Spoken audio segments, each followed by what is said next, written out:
राजनीतिक न्याय मांग रही है। और हमारा वायदा है श्री राहुल गांधी जी का कि इन महिलाओं को हम सशक्त करेंगे और राजनीति के दरवाजे, संगठन के दरवाजे अपनी उन बहनों के लिए खोलेंगे जो हिंदुस्तान की राजनीति में आकर कुछ कर दिखाना चाहती है। ಇವತ್ತು ನಮ್ಮ ಇಲ್ಲಿ KPCCಯಲ್ಲಿ ನಮ್ಮ ಭಾರತ್ ಜೋಡೋ ಸಭಾಂಗಣದಲ್ಲಿ ನನ್ನನ್ನು ನೂತನವಾಗಿ ಮಹಿಳಾ ಕಾಂಗ್ರೆಸ್ ಅಧ್ಯಕ್ಷೆಯಾಗಿ ನನ್ನನ್ನು ನೇಮಕ ಮಾಡಿದ್ದಾರೆ।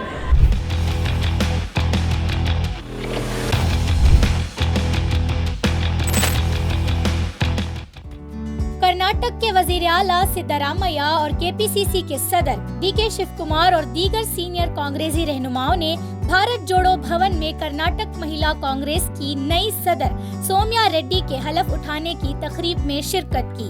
ये तकरीब जुमेरात को बेंगलुरु के KPCC दफ्तर में वाक़िया भारत जोड़ो भवन में हुई।